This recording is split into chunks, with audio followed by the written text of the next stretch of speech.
What's going on, Flex Zone fanatics? Shortly after we recorded the episode with Ryan Gibson and his Bayern Munich eye, he was involved in a motor vehicle accident. He was hit head-on by an individual that was under the influence of alcohol. He sent out a shout-out to everybody and kept everybody posted on what was going on. This is the following list of his injuries. He's got a ruptured spleen, shattered left femur, he broke both of his tibias at both knees, shattered his right ankle, and he's got 3 broken ribs. Probably going to take him 3 to 4 months to recover. So if anybody out there is listening to the show and wants to make a shout out, or you want to say, hey, Ryan, stay strong, you can get through this, just look him up and just tell him, hey, you're thinking about him. All right, guys, stay strong and let's do it. Flex Zone style.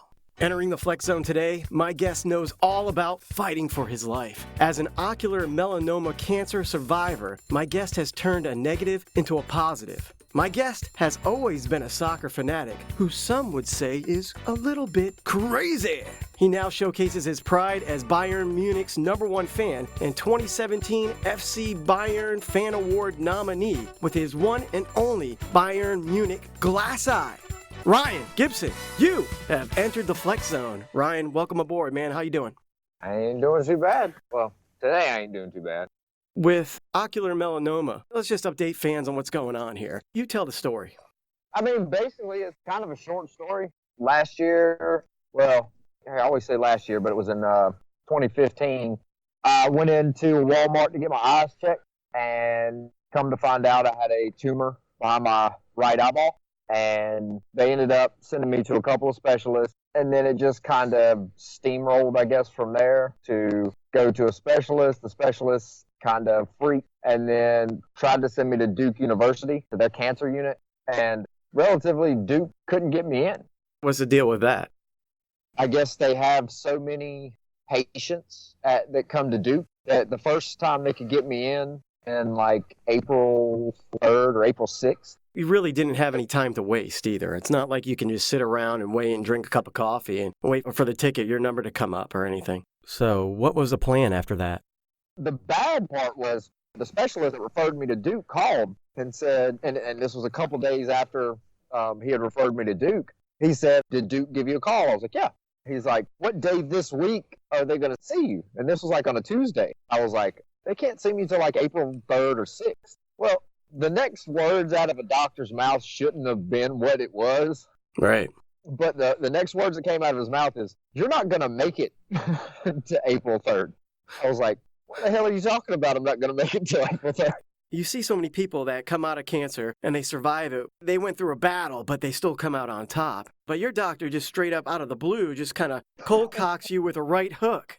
What's going through your mind at that time? I didn't know what to think. I was like, what do you mean I won't make it? Do you mean like mentally I won't make it till then? Like I might lose my mind in between then? Or will I die between now and then? He basically said, we can't allow you to take that long. So he kind of tried to backtrack on it. Right. But I was like, Doc, you should never, ever, ever, ever say something like that unless you're coming back with it of, yeah, you'll probably die between now and then. Have a lead up to that epic sentence that he just put on you. Yeah, you're not going to make it till April 3rd. Right. So that's all going on. Let's flash back to a little bit before that. And if people don't know where you originated or where you came from, I don't know how you were growing up as a kid, but I know you from the MMA days, right? And we worked together, and there was a lot of things that we saw, and we had a lot of good visions for MMA. How was the transition? I mean, you went from mixed martial arts where people are kicking the crap out of each other to soccer. Tell us the story there. I mean, basically, the story just kind of transpired from the whole eye thing. I was running Hammerhead Sports Marketing. We had worked with a lot of the big names in MMA. We were arguably one of the top independent sponsorships and endorsement companies in all of MMA. And then I got struck with the eye thing, took a couple of weeks off. And basically what ended up happening was MMA fighters, fans, managers, companies that I worked with, stuff like that, they abandoned me. Why was that? It's a what have you done for me lately business. Even with somebody that has cancer? Yeah. As much money and stuff that I'd made, MMA fighters and teams and individuals and stuff like that, heck, even some promotions and companies, the exposure that I got for them was second to none for a bunch of them. And basically, once I put out a GoFundMe because the surgery that I had for my eye was close to $80,000. Wow. I put in every dime I had that I'd saved from the MMA days, everything that was in savings, and that didn't even reach something to qualify to pay for payments. My dad had to eventually cash out his retirement to pay for it. So not only do you have the stress of cancer in your eye, you have the stress of realizing that the sport that you worked for, the sport that you put all your blood, sweat, and tears in for, didn't really have your back. And not only that, now your dad's having to take all the money that he's worked hard for to help save your life. There's a lot of pressure there. It should have never come to that. I started a GoFundMe. And I really didn't want to start a GoFundMe because I didn't want other people to have to pay for my surgery or anything. Right. But a bunch of people just convinced me to do it. And once I started it, I mean, I raised like $7,000 off of it.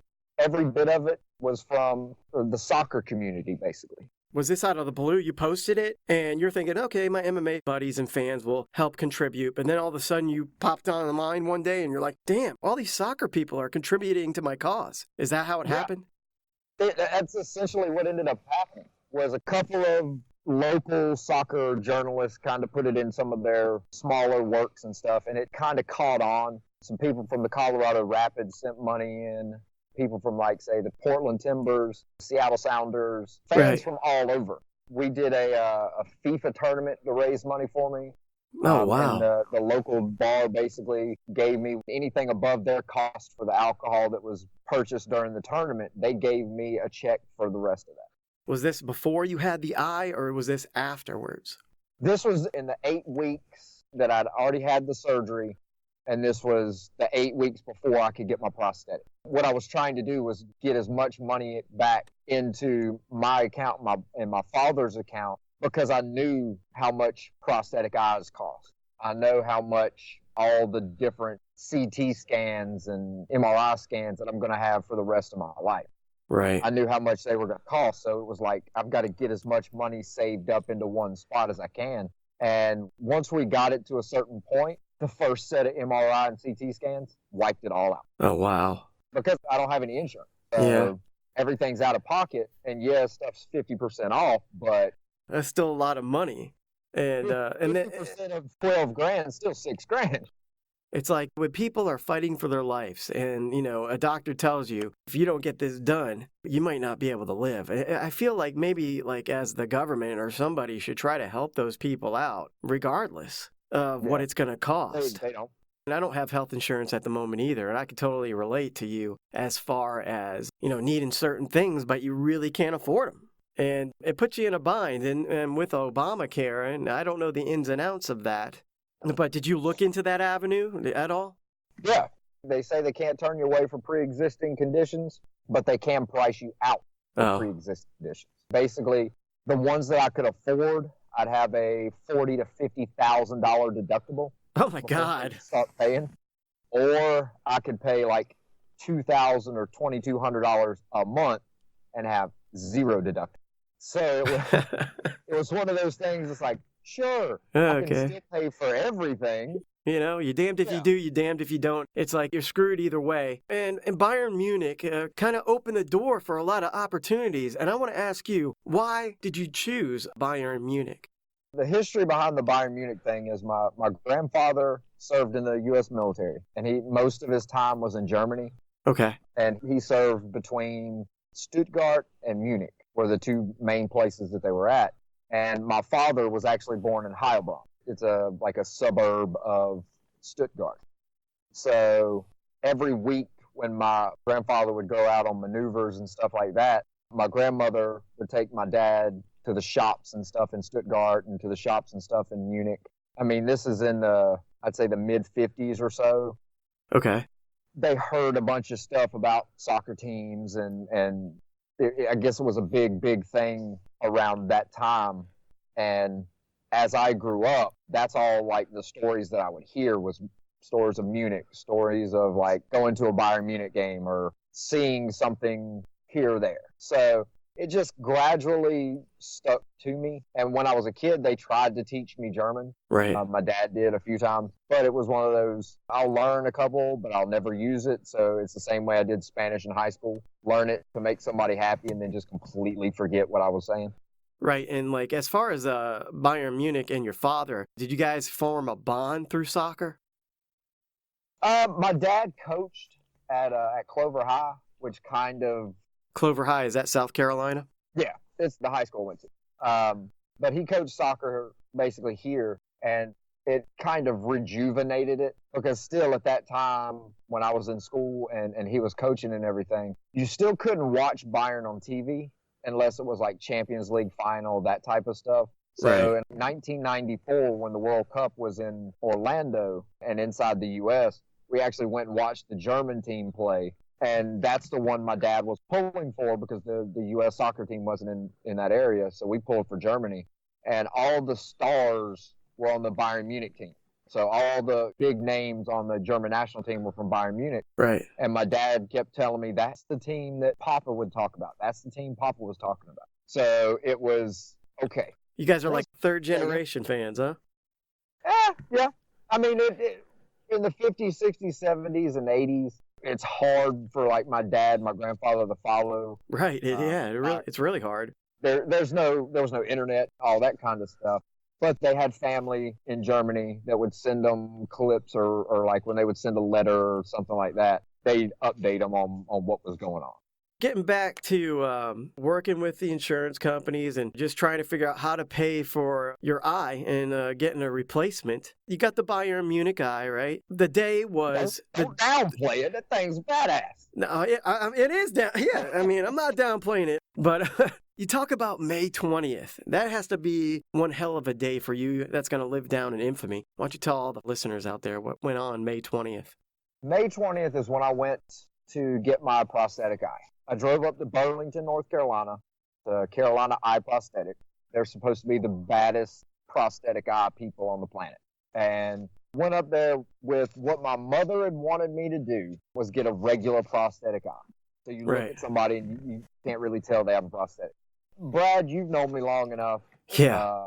So what ended up happening was, unbeknownst to my mom at the time, a week before I went to Carolina Eye Prosthetics, I contacted Bayern Munich, the actual team office in New York, to get permission to use Bayern's logo on an eye.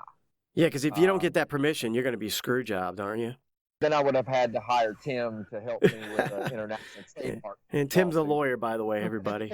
and using the knowledge I learned from Tim, and when me and him kind of did a thing when I was in the MMA world, we did a trademark for a fighter and had to go back and forth with Notre Dame. So to get the trademark approved, I knew who I had to go through would be the trademark department in Munich, Germany. And within, I'd say, I filed for it on a Monday. Right. And by that Wednesday, I had an email ready to print out of permission to take to the doctor to make one prosthetic eye. That's a quick turnaround. You got to like that. It's something they never had. Right. Nobody's ever asked them that. They actually did an article in one of their, the Munich newspapers asking about it. And the lady was like, we get requests to do all kinds of things with the logo, and most of them get turned down. She's like, but we didn't understand what he was talking about with a prosthetic eye. We didn't know what he was actually doing. So they didn't understand it. And now how does this get made into production? I mean, how did you find a designer to do this for you? Anna Jefferson, she's the ocularist. She hand paints all the prosthetic eyes that she does. Like the regular prosthetics, she'll hand paint like the irises and pupils and all that kind of stuff. Okay. So I walked in, I told her, this is what I want. And I thought she was going to smack me across the room. She gave you a grin or something? What was going on there? She gave me one of those like go to hell looks. She's like, yeah, there's no way in hell. Then I gave her the permission from the team, and she'll still tell you to this day that it was one of the hardest ones that she's ever had to make. And it was so time consuming because when you make a regular eyeball, it doesn't have to match perfectly. Right. There can be some little parts here or there that are off, but for her to hand paint that exact logo on that eye, she couldn't mess up in any way, shape, or form. So she's sitting there hand painting this microscopic looking thing. And she did an amazing job. And the funniest thing was, through my social media, I was just updating people, like taking pictures of like different parts of it. And I got a phone call after I posted like where they had just done, like, say, the outline in blue. And it was just like a blue circle. And I posted that on Twitter. Then I got a phone call from the Bayern office in New York. And they said, stop doing updates. And I was like, what are you talking about? It's my eye. I can post updated pictures if I want to. Like, I was sitting there saying, why can't I post any more pictures? And Christian from the office in New York was basically, he's like, dude, I've got a guy that's going to call you to do an interview. Wait to talk to him before you post any more pictures. Endurance, energy, strength, and focus are the 4 pillars of any great pre-workout supplement, and the team at FlexZone is delivering them to you in their all-new pre-workout powerhouse Pre-Flex. FlexZone Pre-Flex comes in 3 delicious flavors: blue raz, green apple, and fruit punch. This product is clinically tested with no proprietary blends and no artificial dyes or colors. And best of all, it's made right here in the US of A. It's time to get your pump on with FlexZone Pre-Flex Workout Powder. And don't forget to use code STORM15 to get your 15% discount on your purchase. FlexZone Pre-Flex and FlexZone supplements are where it's at. I'm Johnny Bucknass, the owner of Road Combat Club, and I have entered the Flex Zone. My next question is going to be, who was that guy? It was the editor-in-chief for goal.com. Oh, wow. Goal! I knew it was a huge website, but I didn't quite grasp how big goal.com actually is. Right. It's the second most visited site behind, I think it was like CNN. Wow.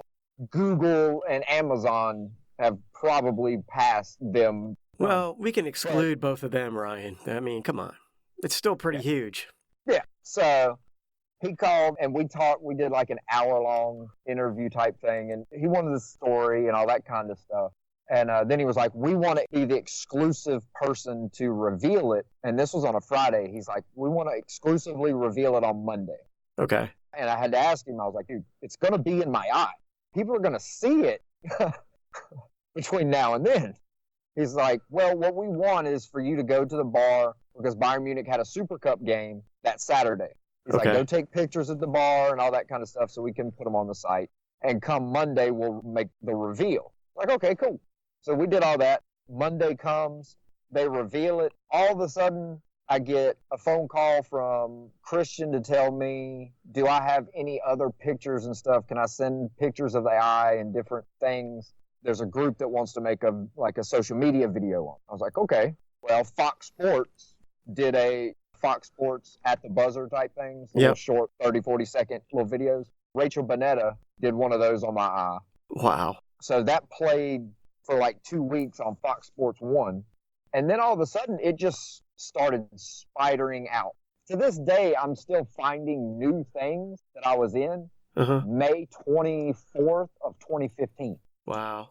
So what's great about this, Ryan, is you take something that's tragic and people might get that kind of news and they might just go shell up and say, it's over, I quit, or I give up. This was a negative that really turned into a positive for you in many aspects of your life. And so why don't you explain to everybody, you talked about it blowing up and things were going out of control. Why don't you talk about the rise to super fandom?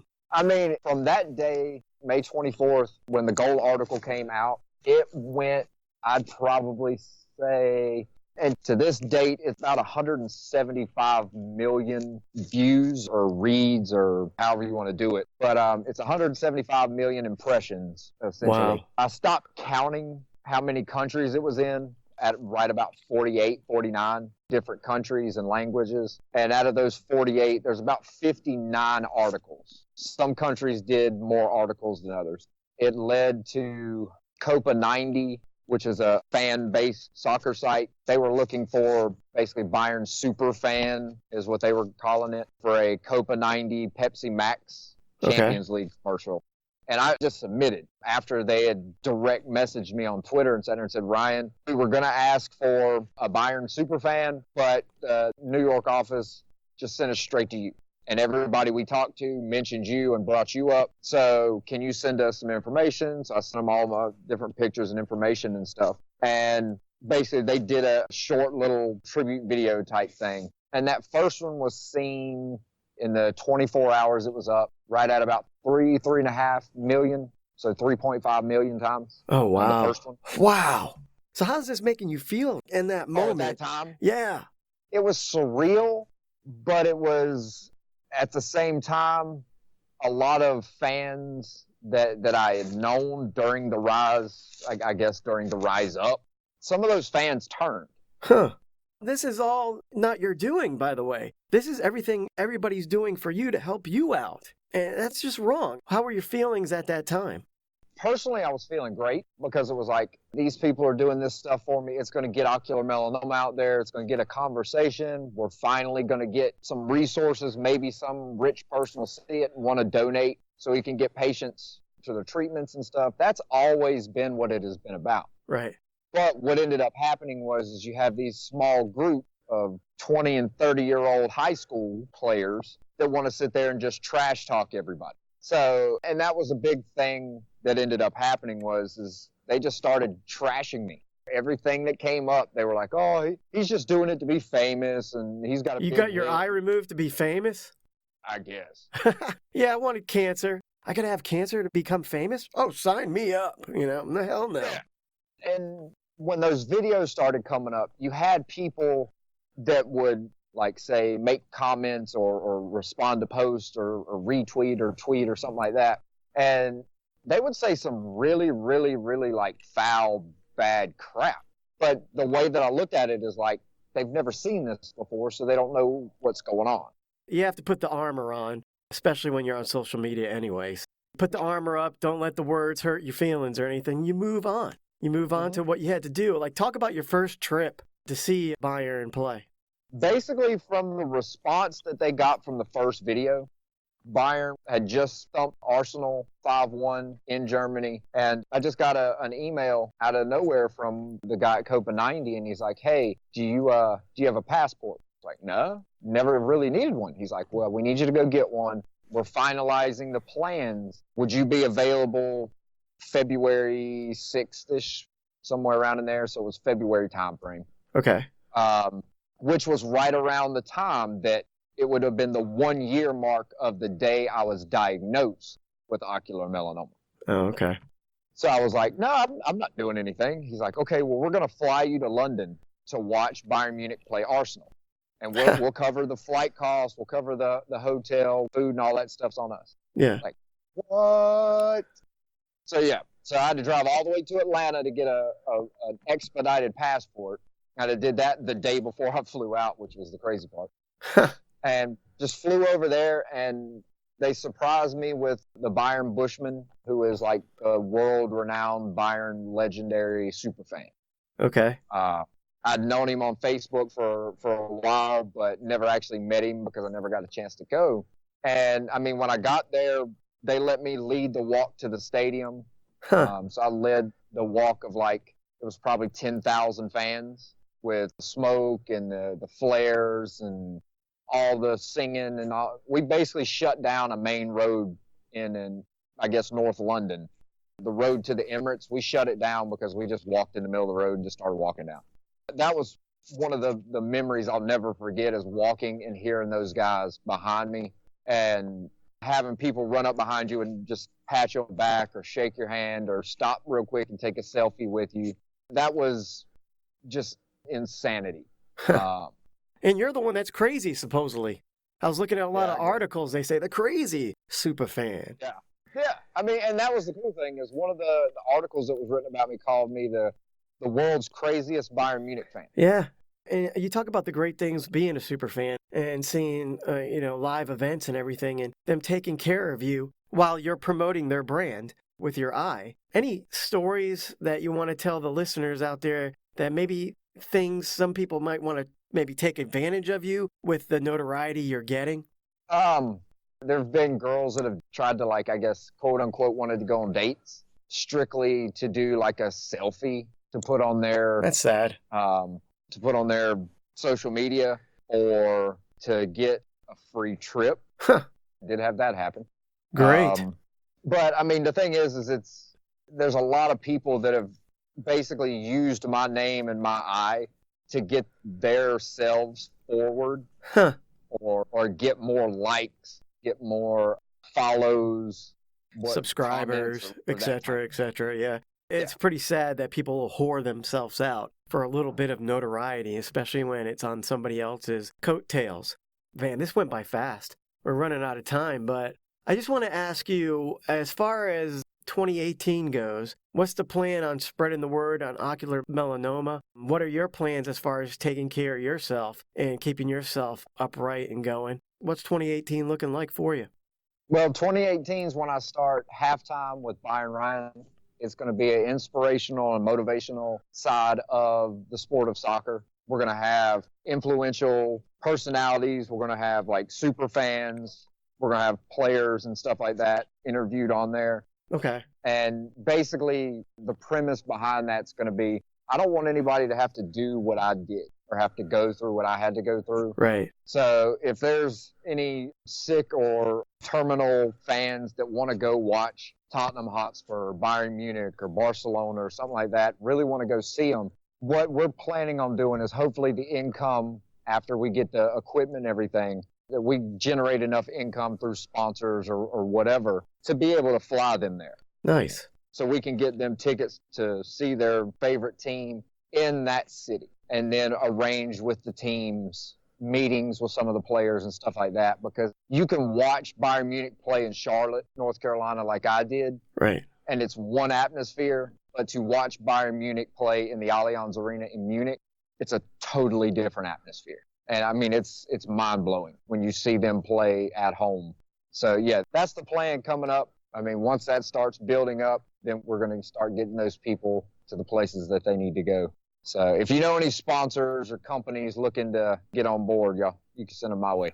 And Flex Zone Fanatics, if you want to follow Bayern Ryan, you just go to @Bayern_Ryan on Twitter and @Bayern_Ryan on Instagram. You can also follow FC Bayern Munich @FC Bayern US on Twitter. Anything else that I left out? Halftime with Bayern Ryan on Facebook and YouTube. Okay, you got any shout outs you want to make before we have to wrap things up? I mean, shout out to Rockwell for sending me cool watches, and shout out to Betagy.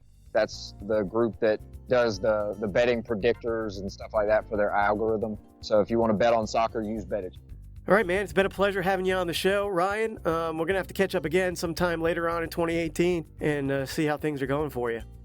Well, Flex Zone Fanatics, that wraps up another great episode of Enter the Flex Zone. Now, let me tell you something about Ryan. Ryan's always been a determined guy. Ryan's always had visions. He has had goals and aspirations. He's always accomplished every goal he set in front of himself. Now, has he made some mistakes down the road or on the way to where he is now? Yes, he has made mistakes. But haven't we all made mistakes? You look at what Ryan has. Ocular melanoma cancer. A doctor comes and sits you down and says, hey, this is what you got. Now, a lot of people would just bury themselves in a corner and give up. But no, Ryan turns something that was a negative into something that is a positive. And now he's traveling. He has the ability to spread the word on ocular melanoma. He's having an impact on many people, whether it be in soccer or whether it be with people that are trying to fight for their lives that have cancer. So, Flex Zone Fanatics, you might have some downtimes. You might have lost somebody. A doctor might have diagnosed you with something that you might think that might be the end of the world. But the strong-willed and the people that will regroup, take those messages in that they've received and turn them around and make them into something special. Now, those are the great individuals that I look at